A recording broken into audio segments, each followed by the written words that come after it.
We opened a shaved ice stand in our parking lot in rural Japan. Would this be another magical success like our parking lot honor box? Or will we just sit around and sweat in a tent all summer? Meanwhile, the battlefront against the vines moves into dangerous territory, over the rooftops, and even to the edge of a cliff over the river. We also get the results of our well water test and face new challenges with the water system.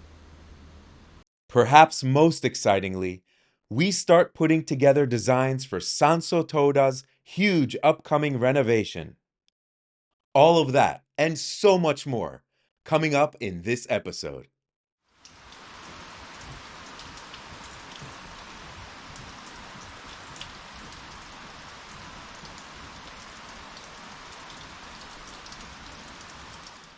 Hi, I'm Roy, and this is the Sanso Tōda channel, where we're transforming a 230-year-old ryokan in the mountains of Fukuoka, Japan, into a world-class retreat center.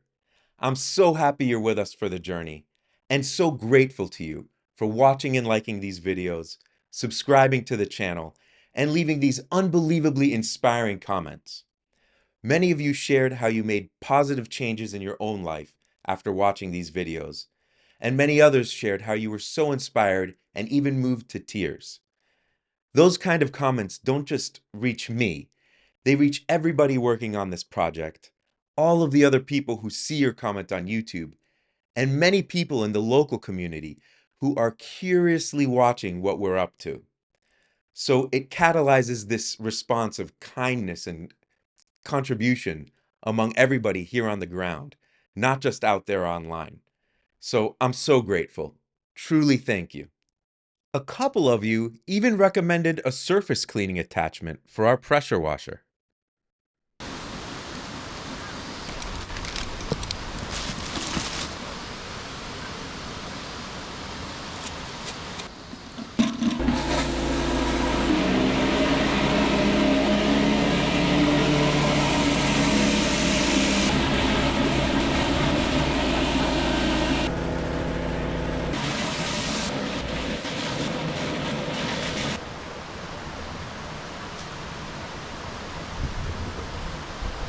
That thing really is awesome. Thank you so much, and let's keep it rolling. My wife Akiko and I went to visit City Hall in downtown Fukuoka. We were going to the Architectural Advisement Bureau. The lobby floor has this huge aerial map of Fukuoka. I love coming here and finding Sanso Tōda and other places we love in town on the map. An architect we were considering hiring named Hana wanted to meet here to get more clarity about building restrictions for our property. After confirming everything we needed, Hana and her partner Hector came out to Sanso Tōda for a second time to look around and take measurements, including of these two smaller Akiya houses on the property. They also had a lot of questions. We talked about the flow of experiences our guests will enjoy. We talked about how we might design the space to facilitate extraordinary experiences for our guests. And I also shared my biggest concerns about the renovation. Hana and Hector were so generous in sharing their experience about renovating kominka, old wooden houses built similarly to Sanso Tōda. They also promised to bring a structural engineer out for a day to make sure we could find and reinforce any structural weaknesses. I had two sets of old blueprints to give them. This one was the original design when the entire structure was reconstructed in 1992. Hiring Hana and Hector as our architects was one of the easiest choices we've made so far. We had a few contract details to sort out, but once we had a clear agreement, we signed and started moving forward. They wanted an idea of the aesthetic style we were looking for, so Akiko brought every kominka, ryokan, and restaurant magazine ever printed. It was so much fun looking through all of these together. And in the process, our preferences became really clear. The style we kept coming back to is Japanese modern. Impeccable open spaces with natural materials, minimal furniture, modern design aspects and warm ambient lighting, indoor plants, and plenty of large windows for light and integration with the surrounding nature. Within a couple of weeks, they had actually built a wooden model of Sanso Tōda to work with in their office, and they created some initial layout drawings. After going back and forth about the layout a few times, we're almost there, and I absolutely love it. The designs aren't finalized yet at the time I'm recording this, but we already have the basic placement of walls, accurate number of toilets, showers, and other things we need to start getting rough work estimates and choose our construction company.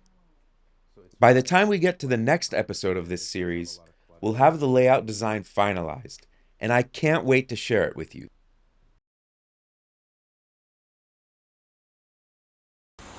I had taken water samples to test our water quality, and unfortunately, it didn't pass. But there's also great news. The health inspector in charge of well systems for 30 years wouldn't stop laughing at me. He said I was crazy to take water samples from this system that hadn't been cleaned and disinfected in years. Now that I'm starting to understand more about well systems, I totally agree with him. He had no doubt that our wells are full of clean, excellent drinking water. His advice was to clean or replace our tanks and pipes, retest, and we'll pass. Our property has 3 wells. The main well in the upper parking lot currently supplies running water to the buildings. There's another closed well inside a shed between the parking lots. And there's the well with the water dragon spirit close to the entrance. We found a company who can help us. This is a father and son team, and the father is 85 years old and still out working on wells every day. He told me he had been to this property before 50 years ago. I got so excited and asked him more questions, but he only remembered looking at these wells, not any more details. They agreed with the health inspector that our wells were full of great drinking water. Their instruments confirmed even more good news. An average well has around 500 liters in the ground. Each of our 3 wells has close to 1,500 liters. They said we will never run out of crystal clear natural spring water here. I shared my concerns about the aesthetics of these tanks in the middle of the parking lot. My favorite idea was to install new tanks under the concrete platform of this house. We would continue to use the same well, but replace the electric pole and the subterranean pump that extracts water from the well. Then run a pipe under the parking lot to the area under the house and place a new 10-ton tank, a booster pump, and a UV purifier under the house. They said it was a good idea and even drew up an estimate. Unfortunately, then the son calls me up and tells me it's going to be against code. Tanks need at least 1 meter of overhead clearance. We just don't have the vertical space under the house. So the current plan is to place the tanks in the corner of the parking lot, enclosed by wood, bamboo, or a concrete wall, so they're hidden from view. This would perfectly align with my idea for the facade of this concrete platform and this entrance area for the houses. Now we're just waiting on estimates and should have a new well system within the next few months.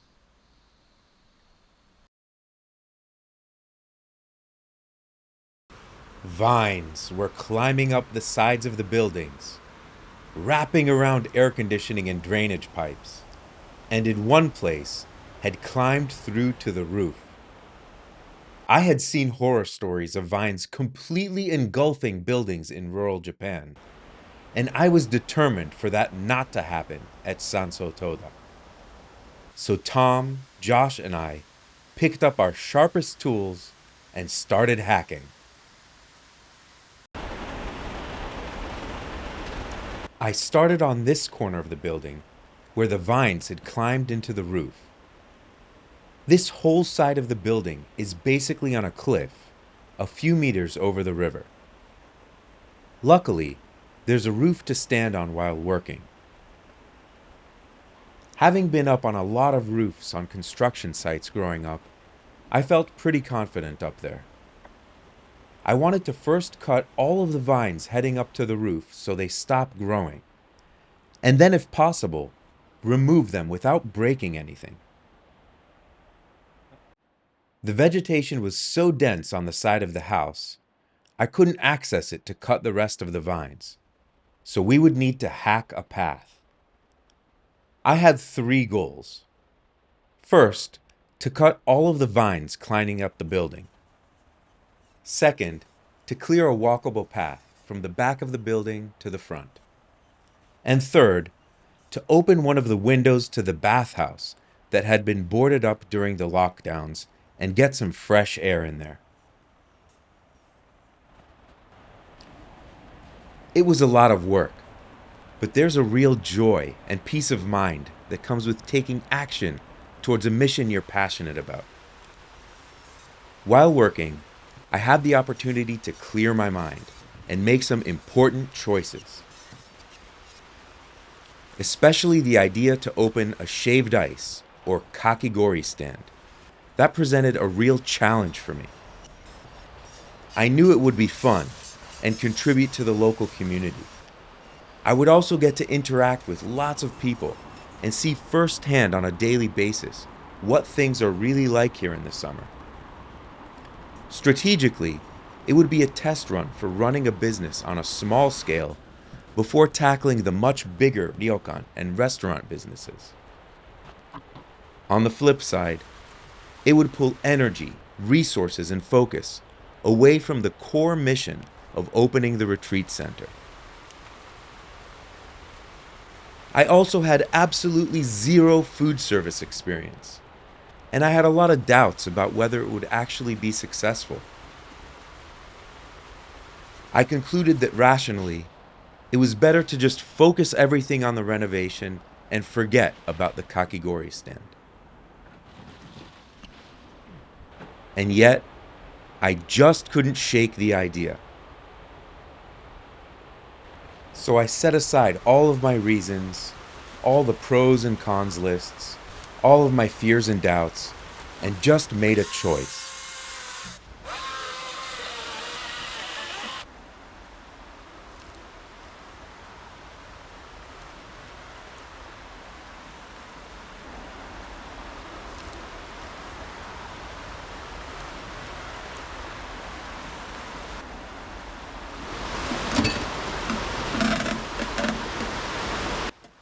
So here was the simple choice.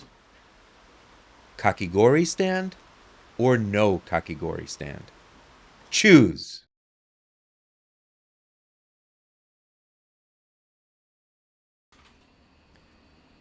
If we were going to have a really great kakigori stand, we would need the right equipment. We had 2 large kitchens full of stuff, so we started looking around for whatever we could recycle. We found this ancient kakigori machine inside a sink, and I was so excited to see if we could bring it back to life.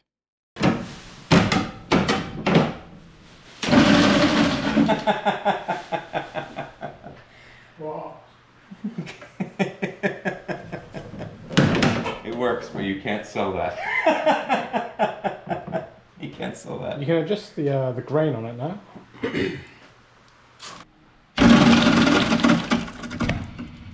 It basically crushes the ice.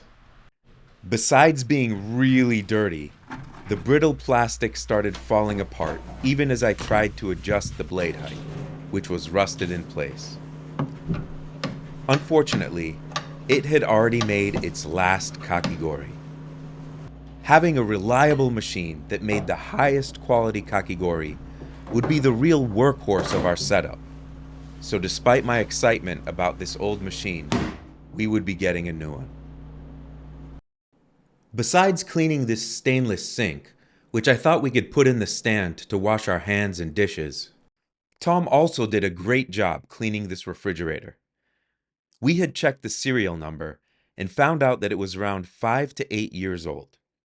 This brand is the benchmark for commercial refrigerators in Japan, and a unit like this costs thousands of dollars. This one works great and should have many years of service left in it.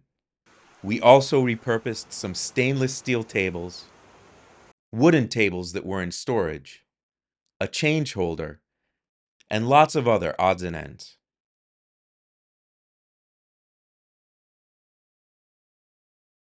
We couldn't just pop up a tent by the river and start selling kakigori. To comply with regulations, we needed 2 licenses, a food service license and an employer certification. There's more to it, but I'll give you the really quick version. To get a food service license, we first need a food safety supervisor. My wife Akiko took a 1-day course, passed a quiz, and then taught me the essentials of keeping everything disinfected and storing food properly. Next, we were back to the local health department. Yes, the same office that tested our well water and who will eventually issue our ryokan, restaurant, and bath licenses. We really wanted to build trust and goodwill with them.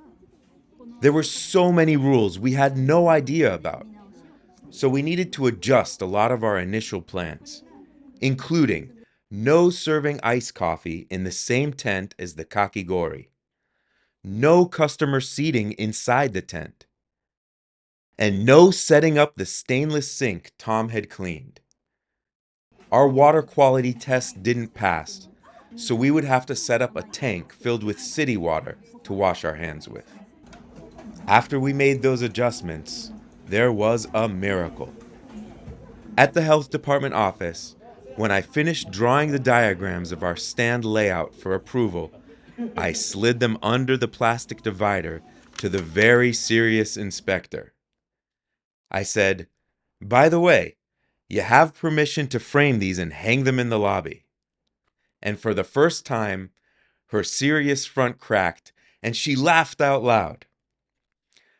Now, Akiko insists the inspector just laughed to be polite. But all my fellow dads out there know that joke was solid. With our business plan and layout approved, it was time for the next step: pay the 10,000 yen fee and schedule an on site inspection.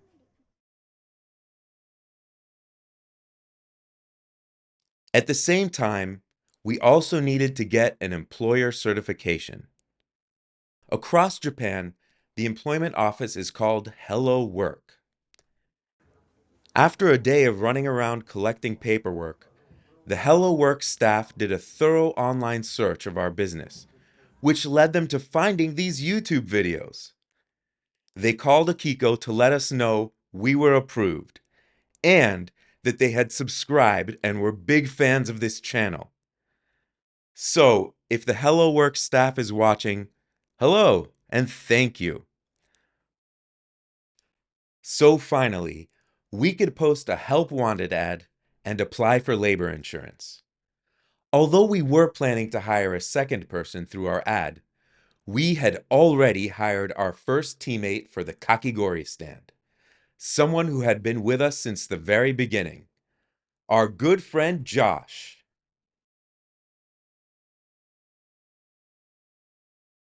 I can't overstate how much time we spent researching what to stock at our cafe.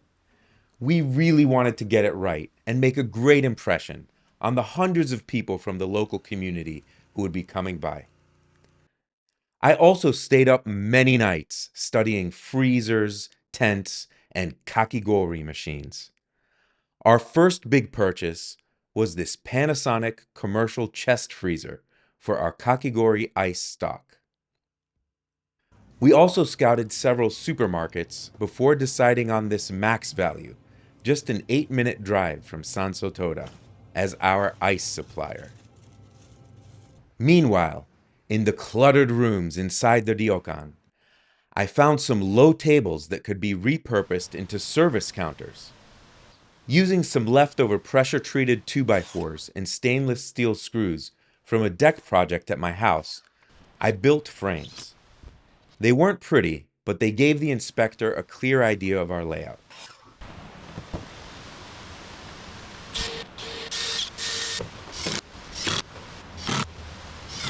For the tent, I first thought of using our family camping tarp, but quickly realized it needed to be sturdier, something that could protect our appliances and have 3 enclosed sides with a removable fourth. I've helped put these up dozens of times at my son's elementary school. 10 or 15 dads stand in a circle, have a meeting, stretch out, pass out gunte, gloves, and together the tent goes up. Now, with my American mindset, I always think, guys, come on, skip this meeting, skip the gloves. We need 3 of us max. Let's just do it. This time, it was just Tom and me, so I finally got to put that mindset to the test. We did manage to get the tent up, but it was way more work than I expected, and I found myself really missing that big group cooperative energy. There's a perfect Japanese phrase for that. Ichidanketsu. Rallying together towards a common purpose. A spirit of community that runs deeper than the job itself. So, at least Tom and I had Ichidanketsu. Tom helped set up and sanitize the machines, and we started getting the layout ready for the inspection. The most important thing was having everything be impeccably clean, especially the hand washing station. This wouldn't be the final version of our kakigori stand, but it was enough for now, so that the inspector could check all the boxes she needed to.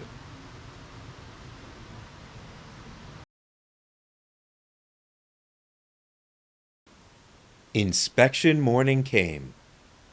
The inspector drove up, ruffled a few papers, took a few photos, remembered my joke, and boom, just like that, we are officially licensed to sell kakigori for the next 6 years.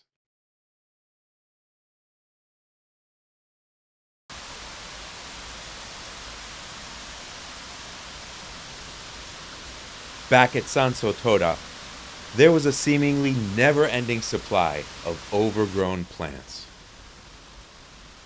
We had already cleared out a pretty nice path here on the side of the ryokan. But only up until these terraces from the bathhouse, which didn't leave much room to walk and made going further difficult. But I was determined to complete my goal of having a path from the back all the way to the front and removing all of the vines climbing up the building.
I went inside the building to see if I could remove some vines from these windows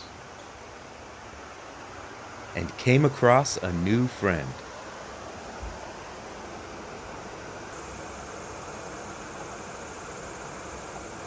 Oh no!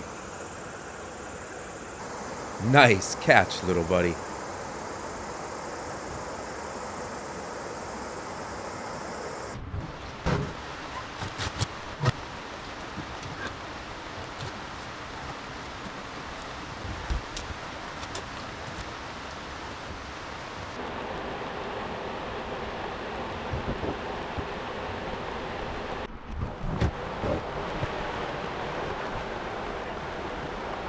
You can see that the vines were entangled with this maple tree. I wanted to gently remove the vines and save the maple tree, so I had to take my time.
You didn't fall in the river. Yes.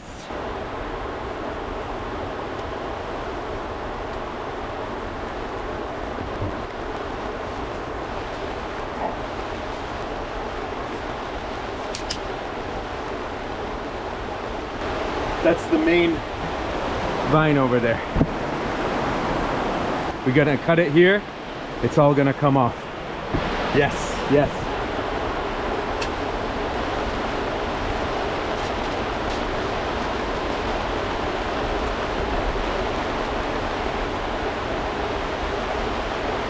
Can you believe how much space has opened up here from pulling these vines?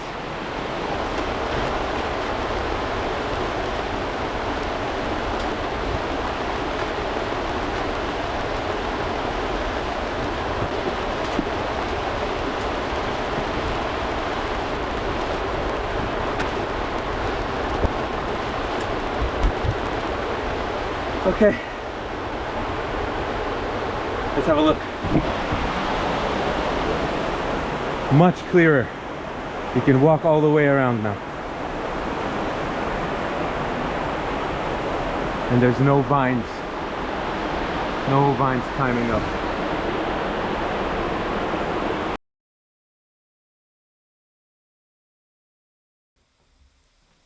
There were still a few details left to make the stand really shine. I designed our menu, built a signboard, and added lots of fresh signage. Then I got to work upgrading the service counter.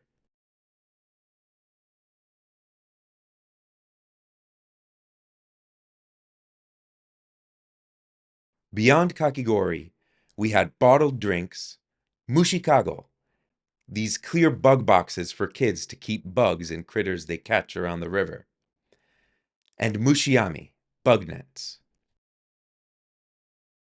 Meanwhile, I was perfecting making a kakigori with just the right amount of syrup in every bite.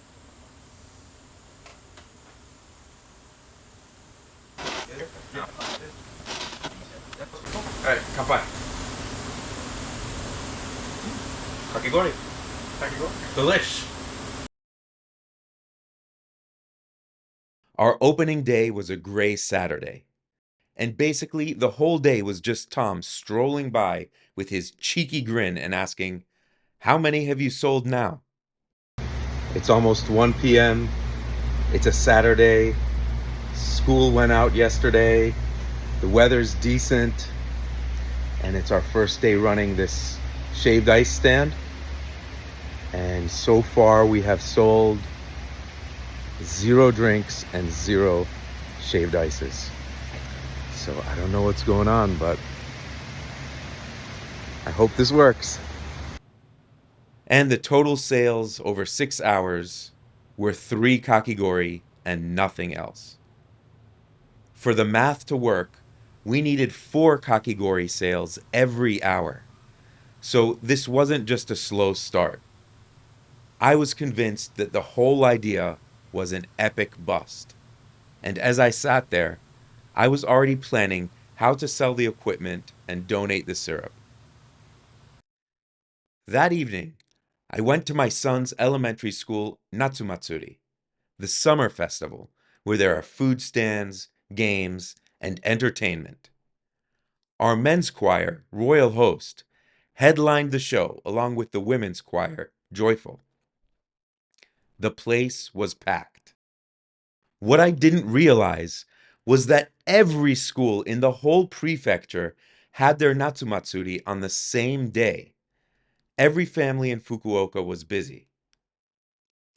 The next day, Sunday, the sky was clear, the sun was blazing. I drove across the bridge expecting to sit around for another 6 hours. But that day changed everything, and I had no idea what was about to unfold for the rest of the summer.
The thing I was looking forward to most about this whole project was the day my family and some friends were coming to spend a day together in the gorge.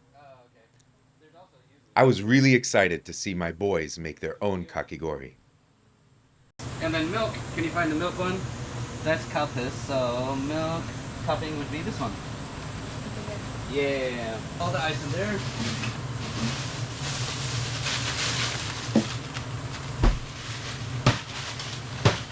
And wait for a little bit.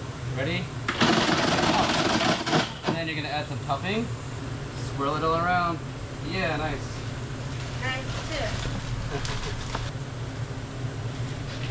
Yay. And then you add some topping, and then repeat. Add some topping, repeat.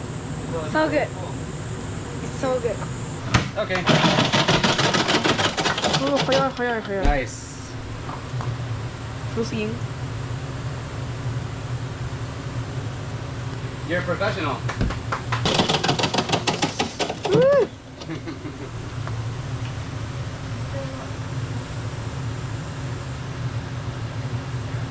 Okay. Yay! And then the straws are there. Thank you. You did awesome.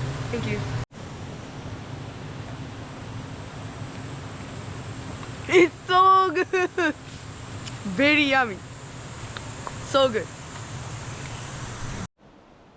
I already knew the gorge was a beautiful and healing place, but I was shocked at just how much fun it was. We climbed up the falls until the end of the trail and then went swimming in the final pool.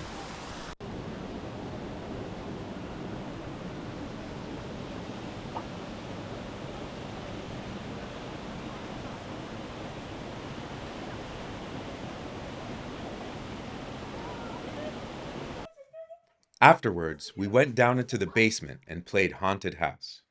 改めて見るとこの椅子バリここめっちゃ怖いよここあ本当やこっちがまだお風呂があるお風呂ケイちゃんねえねえこれさ下手なお化け屋敷よりさもう中入れるってそっか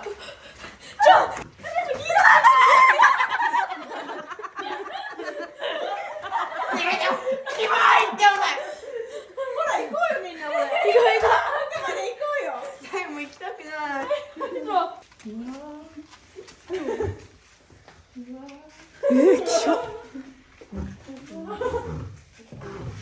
調理器具がいっぱいあるね下手にここに人間の動きがこれあれ低く中腰でいいじゃない As with many things in life, we didn't even realize it at the time we were serving our final kakigori of the summer. On the last weekend of school vacation, I took my family to Osaka to see the World Expo, go to a Tigers game,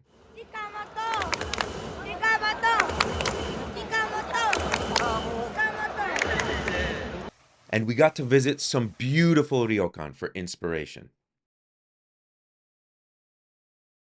While we were away, the plan was for Josh to run the stand solo. But when he arrived Saturday morning, the main breaker had tripped. The ice had melted. Rather than asking Josh to mess around with high voltage boxes, I made the call to close shop early. By the time I returned from Osaka, it was already September. The kids were back in school, and summer vacation was over. With both Josh and Tom out of town, I quietly took the stand down by myself. Looking back, I learned so much from running the kakigori stand. I hadn't realized just how popular this spot was in summer. Moving forward, we'll need to adjust our business plan to welcome the local community while also preserving a quiet, private space for our retreats and ryokan guests. I also learned a lot about navigating Japanese bureaucracy and got my first-hand taste of running a small food service business. In the end, it's the same lesson I've found in every business I've built. if you focus on creating a great environment for your teammates and on giving every customer great value and an experience that leaves them uplifted, the business thrives. And when it thrives, it's so good for everyone involved. Financially, the stand was successful. The revenue covered all our expenses and more. And if you account that our freezer, tent, and kakigori machine will continue to serve us for years in the future, the project really was a success on every front. Oh hey, look who came by to say hello. Sorry, little buddy, no more shaved ice this year, but we'll be back.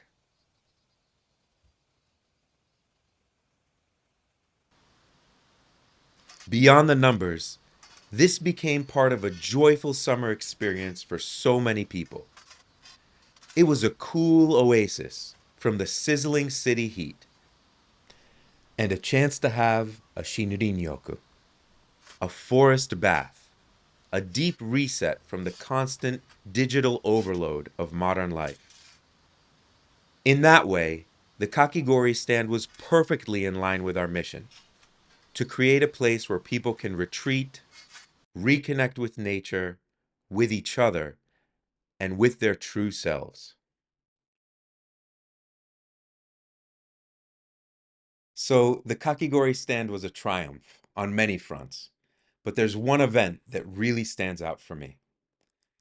There's a soba restaurant just about a minute down the road called Sobando. I'd eaten there regularly and became friends with the owner after we were both featured on that same news program.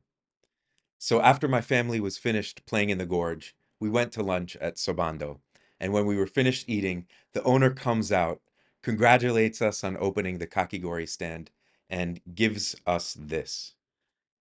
So when I saw this, I knew this probably has at least one crisp 10,000 yen bill inside. And I was just so overwhelmed. I didn't want to accept it. And Akiko is saying, just accept it gracefully, just accept it gracefully. So I did. And as I did, he says, let's bring life into this area together. And that was just so touching for me. A foreign guest here in Japan, a possible competitor to him. He knows we're going to open a restaurant next year. And he still had the kindness in his heart, the goodwill, and just the love. What a loving human being to make a gesture like this. I'll never forget that kindness, and I'm so grateful.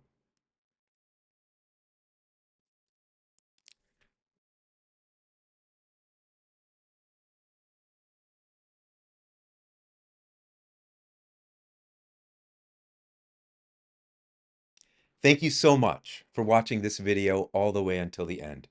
I appreciate your support so much. So if you hadn't had a chance to yet, please like this video, subscribe to the channel, and leave your best comment.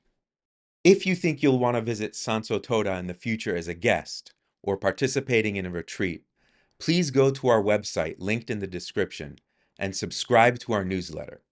Newsletter subscribers will be the first to know when booking becomes available. In the next video, I'll share how Josh, Tom, and I decluttered the entire building. If you've been waiting to see more of the inside of our building, or just love to watch people cleaning, you really can't miss that one, so stay tuned. Thank you so much for watching, and I'll see you again in episode 4. Take care.